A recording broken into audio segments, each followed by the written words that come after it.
Hello and welcome back to my channel. My name is Nicole, and today I'm going to talk to you about what I have been reading. So I just have a short stack to go through with you this week, but I'm excited to just get into my August reading. I had no DNFs this month, so we can jump straight into the one book I finished this week. And that book, I am happy to say, is James by Percival Everett. And wow, guys, this book, I have so many things to say about it, but I'm going to try and keep it brief. We'll see how successful I may or may not be at that. So, James, what is this book about? It is, according to the author, a reimagining of the story of Huckleberry Finn. But in reality, it's more than just a reimagining, it's a rewriting. And way more than just a retelling. And I would even argue it's not even about Huckleberry Finn, which I think a lot of people would agree with. This tells the story of James, who is a character or a caricature, as some would say, in the book The Adventures of Huckleberry Finn by Mark Twain. And Percival Everett seeks to tell his story, a story through his perspective as a person who has run away from his enslavement and is seeking some sort of freedom and possibly even seeking himself and his own identity and who he is. And like Huck, he runs into a lot of other people along the way. And yeah, I really enjoyed this book. I gave it 5 stars. I thought it was an amazing book for so many reasons. I'll start with the fact that this is an extremely accessible book, I think. The writing, while beautiful at times, very moving and powerful, is not difficult to get into. I didn't feel like Everett felt like it was necessary to be overly flowery, as some people like to say in his writing. He's really trying to get you to engage with the story and the experience of James, and I think he does a marvelous job of that. I think that this is a much better book than The Adventures of Huckleberry Finn, which I also recently read. And while I was reading it, I was asked by a lot of people if I felt like you needed to read The Adventures of Huckleberry Finn before reading James. And I find that a very tricky question. Need is, I think, too strong a statement. Should you read both these books? I would say absolutely yes. And the reason is because I do think this book has some commentary and thoughts on what Twain did in his book, and not necessarily all negative.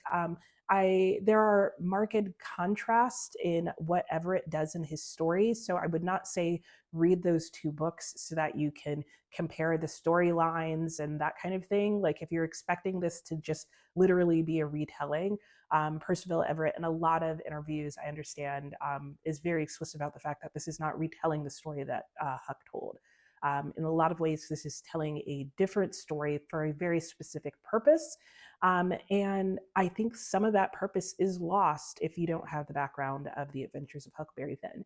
So if you ask me, yes, read both books. And I know for a lot of people, reading The Adventures of Huckleberry Finn, because of the way Twain wrote it, will be very difficult to get through.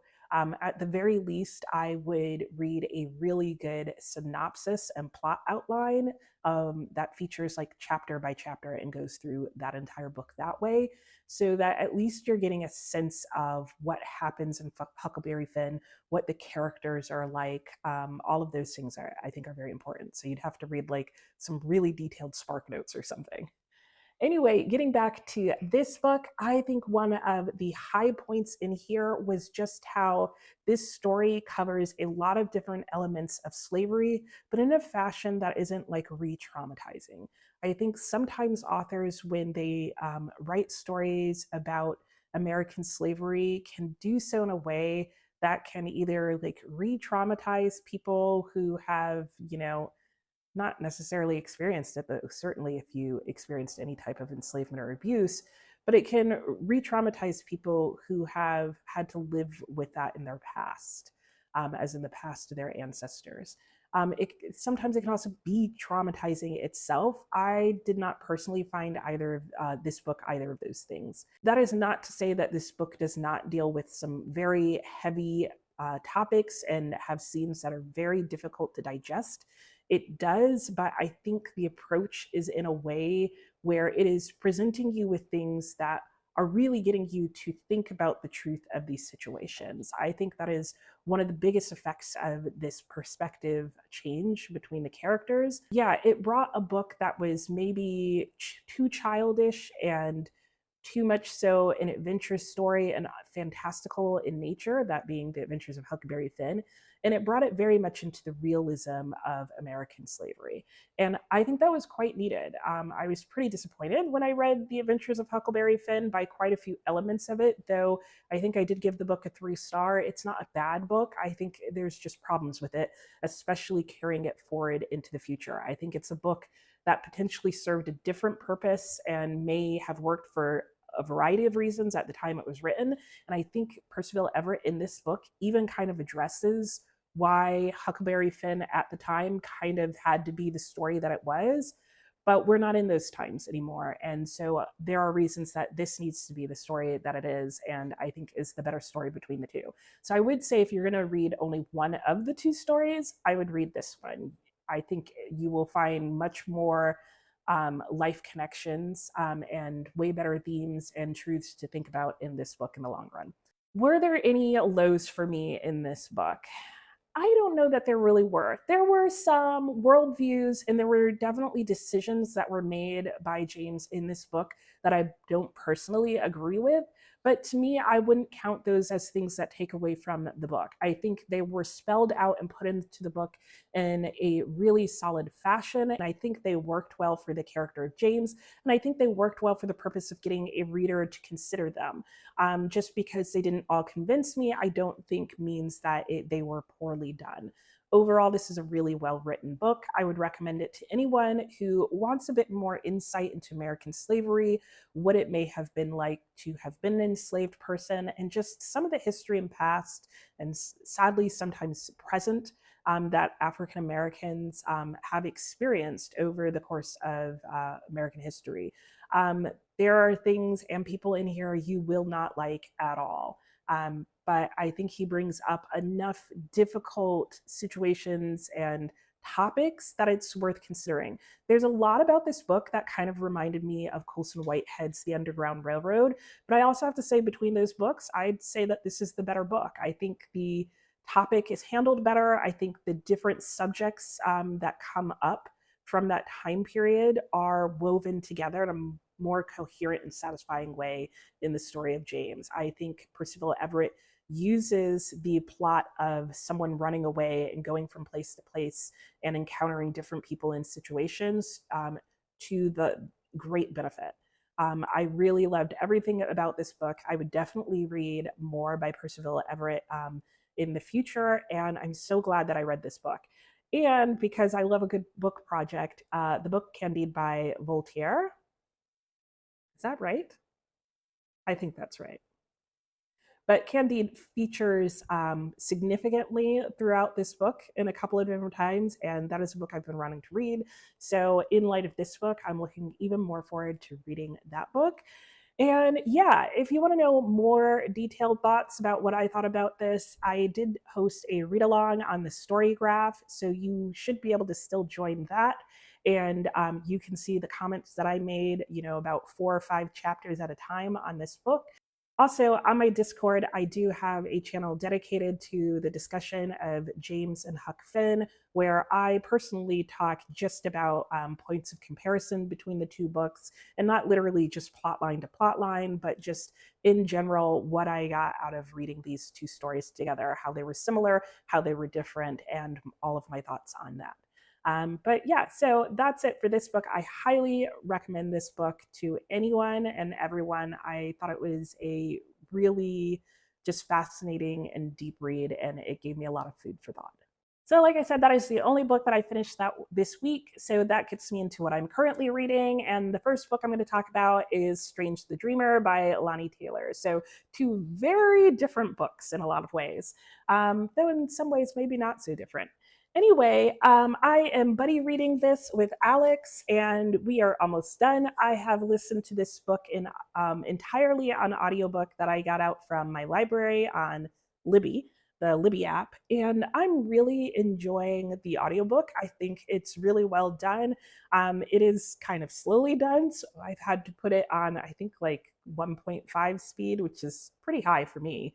Um, I could go as high as 2, but then there's occasionally a sentence where the guy speaks too fast. Anyway, about the book itself, this book is about Laszlo Strange, who is basically a dreamer. He is just really caught up in his daydreams and his thoughts about this strange city called Weep, which that didn't used to be the name of the city, but one day the name for the city was basically stolen out of everybody's minds and mouths. And Laszlo knows that that is some sort of experience of magic, and he spends the rest of his time and his life just trying to dream and find out and figure out how to uncover the mystery and the magic involved in that. And then one day, a gentleman comes into his town with the promise to take him and other people to his city, the city of Weep, which was known at that point basically also as the city of the unseen, because it's a city that disappeared and no one had seen for a long time. So when the people of that city suddenly appear, Laszlo's on board and wants to go and basically uncover his dream. And I am really enjoying this book overall. It is a young adult fantasy novel, which I didn't realize it was young adult until after I bought it, because otherwise, I'll be honest, it probably isn't something that I would have bought. I probably would have just gotten out of the library if I even decided to read it. That said, I can see why this book is so popular. If you are in the fantasy realm on BookTube, this book has been all over BookTube on fantasy channels. And yeah, it's just a really, really well told story. There are some amazing themes just talking about enemies and hatred and revenge and where that leads people to and what the consequences of that can be. And it questions whether or not the best return for hate is more hate. And I am really enjoying the discussion of those themes. I think Laini Taylor is a very impressive storyteller. I can also see why some people aren't always a fan of this book, because when she gets into describing things, it can be overly long and a bit melodramatic and purple prose and feeling. So if that's not something to your taste, I would say still give this book a try. Just realize that those phrases are passing and aren't the main point of the story, but you would have to be willing to overlook that here and there.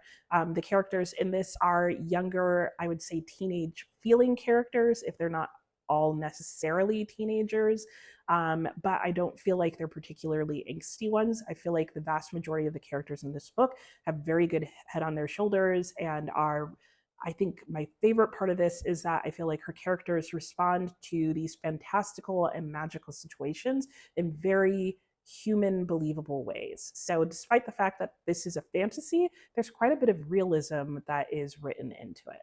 And given that I am listening to Strange the Dreamer on audiobook and I just finished my physical read, it is now time for me to pick up another physical book. This was actually the first book that I picked up at the beginning of August, and I put it down when I decided to do this the buddy read for Strange the Dreamer. So now that I have room for it in my reading life, I'm really happy to be picking back up XX. And I am going to say that these are two X's and not the number 20, though maybe that'll be a discovery later in the book. But I'll have to see what the author says about that at some point. Anyway, this is by Rian Hughes. It is a science fiction novel that, as far as I can tell, is supposed to be potentially about first contacts with aliens. Or, yeah, potential first contact with aliens, I should say. And that's not a spoiler. Like, that's more or less so indicated on the back that that's what they think might be going on. I am definitely not at a point where that's clear at all. I think I've just read maybe the first, just 56 pages in this book.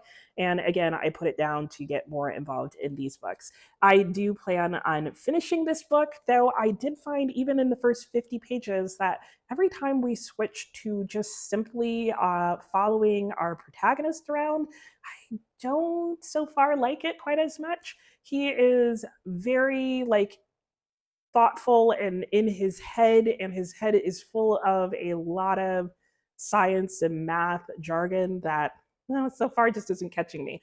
But we'll see how that goes. This book is, I think it's considered mixed media. I guess the important thing to note is that Rian Hughes is a graphic designer, and he does bring that into the telling of this story. So you're not just going to know that you are reading an email. It is going to be laid out as an email. You're not just going to hear about, something that he's seeing. You're likely going to get a picture of it.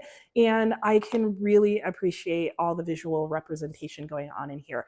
There are a lot of curious scientific and math related things going on, including having to do with computers and AI and can you make AI more sentient? And so I'm really fascinated with that topic, especially in light of everything that goes on with AI and has been going on with AI for the last couple of years. So I feel like in that sense, this book is really relevant. And I hope I continue to find that out as I continue to read it. So that is it. That's the last book that I'm going to talk about. I am, of course, still doing my Wonder Along, where I'm listening to a piece of classical music each week. And I am giving updates on that on my Discord. And I am still reading a chapter from The Mysteries of Paris every month.